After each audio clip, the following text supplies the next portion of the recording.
তোমাদের কাছে আমি তোমাদের বুড়োদা আমার ঝুলি নিয়ে হাজির হয়েছি, ঝুলি থেকে বের করে মজার মজার গল্প শোনাতে। তাহলে আমি ঝুলি খুলছি খুলছি, দেখি আজ তোমাদের জন্য কোন গল্প ঝুলি থেকে বেরোয়। নমস্কার। আজকের গল্প উজ্জ্বল কুমার দাসের লেখা মোমো জিলিপি খেতে ভালোবাসে। আজ রবিবার। মোমো দেরি করে ঘুম থেকে ওঠে। ওকে রোজ সকাল সকাল ঘুম থেকে উঠতে হয়, কেননা সকাল 7:30টার মধ্যে স্কুলে যাওয়ার জন্য গাড়ি কাকু এসে হর্ন বাজায়।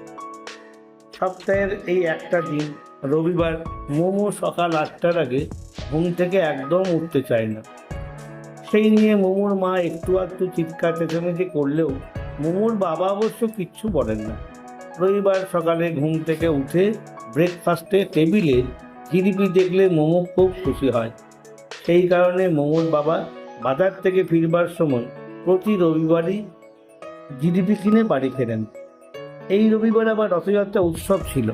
মোমোদের বাড়ির কাছেই বেশ বড় রথের মেলা বসেছে। ব্রেকফাস্টের টেবিলে থালায় সাজানো জিলিপি দেখে মোমোর জিভে জল এসে গেল।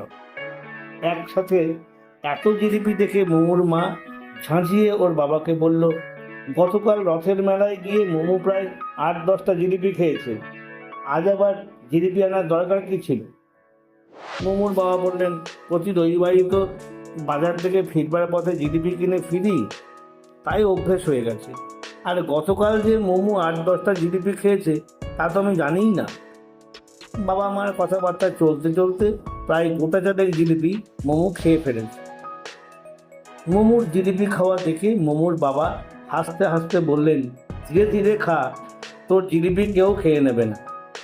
বাবার এই ধরনের কথা শুনে মোমোর মুখ লজ্জায় রাঙা হয়ে উঠল। মোমোর বাবা বললেন, হ্যাঁ রে মোমো, তোর জিলিপি খেতে খুব ভালো লাগে? মোমো মাথা নিচু করে বলে, হ্যাঁ। আচ্ছা, তুই একসাথে কতগুলো জিলিপি খেতে পারিস?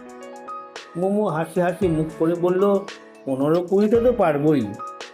ঠিক আছে, তোকে এক রবিবার আমার সঙ্গে বাজারে নিয়ে যাব, দোকানে বসিয়ে খাওয়াবো, তোর মা টেরই পাবে না।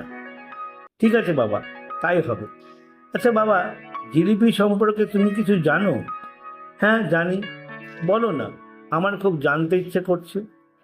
এরপর মোমোর বাবা জিলিপি আবিষ্কারের গল্প বলতে শুরু করলেন। আমাদের দেশের প্রায় 500 বছরের এই মিষ্টির সঙ্গে রথের মেলার একটা সম্পর্ক ছিল। আমাদের গোটা দেশ তো বটেই, সারা বিশ্বে তোর মতো জিলিপি খাওয়ার ভক্তের সংখ্যা কিন্তু কম নয়। মোমো বলল, আচ্ছা বাবা, জিলিপির জন্ম কোথায় হয়? মোমোর বাবা বলেন, কেউ কেউ বলেন উত্তর ভারতের পাঞ্জাবেই নাকি জিলিপির জন্ম, আবার অনেকে বলেন বর্তমানে ইরাকেই নাকি জিলিপি প্রথম বানানো হয়েছিল। সেটা খ্রিস্টের জন্মেরও প্রায় 600 বছর আগেকার কথা। তারপর সম্রাট জাহাঙ্গীরের হাত ধরে জিলিপি প্রথম আমাদের ভারতবর্ষে এসেছিল। তখন জিলিপির নাম ছিল কুন্দলিকা বা জলভাল্লিকা। মোমো এসব কথা শুনে বলল, বাহ, জিলিপির তো বেশ বাহারি নাম ছিল। মোমোর বাবা বললেন, জিলিপির আরও একটা সুন্দর নাম আছে। কি?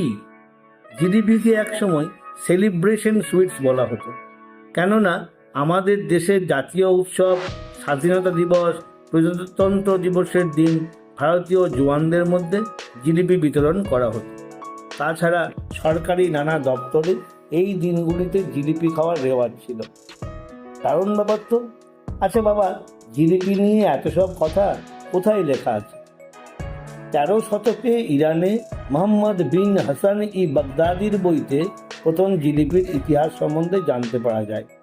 কিন্তু ভারতে প্রথম জিলিপির কথা জানতে পারা যায় 1450 সালে জৈনদের প্রিয়ম পর্ব কথা নামের বইতে। শোনা যায় সে আমলে রমজান মাসে নাকি গরিব মানুষদের মধ্যে জিলিপি বিতরণ করার রেওয়াজ ছিল। আচ্ছা বাবা, সবচেয়ে কত বড় জিলিপি এখনো পর্যন্ত হয়েছে? শিলংয়ের বহু পুরনো এক মিষ্টির দোকান দিল্লি মিষ্টান্ন ভাণ্ডারের মালিক কৈলাস বর্মা একটা মস্ত বড় জিলিপি বানিয়েছিল, যার ওজন ছিল 15 কিলোগ্রাম। আর জিলিপিটির পরিধি ছিল 75 ইঞ্চ। এটাই বিশ্বের মধ্যে আকৃতিতে সবচেয়ে বড় জিলিপি। বাবার মুখে এই কথা শুনে মোমো অবাক হয়ে বলল, বলো কি গো, এত বড় জিলিপি কৈলাস বর্মা বানালো কি করে? তা তো মা জানি না। আচ্ছা বাবা, অত বড় জিলিপিটা কে খেয়েছিল? এরও উত্তর মা আমার জানা নেই। তবে এটা জানা আছে যে ওই মস্ত বড় জিলিপিটা বানাতে নাকি কৈলাস বর্মার সঙ্গে 6জন রন্ধনশিল্পী ও 14জন সহযোগী কাজ করেছিলেন। মোমো একটা দীর্ঘশ্বাস ফেলে বলল, বাপ রে বাপ। মোমোর বাবা বললেন, জিলিপির আরও দু একটা নাম আছে, তোমাকে বলতে ভুলে গিয়েছিলাম। কি নাম? মোগল সম্রাট জাহাঙ্গীরের নাম অনুসারে নেপালে জিলিপির নাম হলো জেরি, আর মধ্যপ্রাচ্যে জিলিপির নাম হলো জানগোল্লা। এ দুটো নাম শুনে মোমো হাসতে হাসতে বলল, মধ্যপ্রাচ্যের লোকেরা ভাগ্যিস জিলিপির নাম রসগোল্লা রাখেনি। মোমোর কথা শুনে মোমোর বাবাও হাসতে লাগলেন। তারপর বললেন, আর একটা মজার কথা তোকে বলি। পাকিস্তানের লোকেরা মাথা ধরলে তারা জিলিপিকে পথ্য হিসেবে ব্যবহার করেন। বলো কি গো? হ্যাঁ, একেবারে সত্যি কথা। মোমো বলল, তাহলে আমার মাথা ধরলে জিলিপি খেয়ে দেখতে হবে তো মাথা ধরা কমে কিনা। নমস্কার। আমার কথাটি ফুরলো, নোটে গাছটি মুড়লো।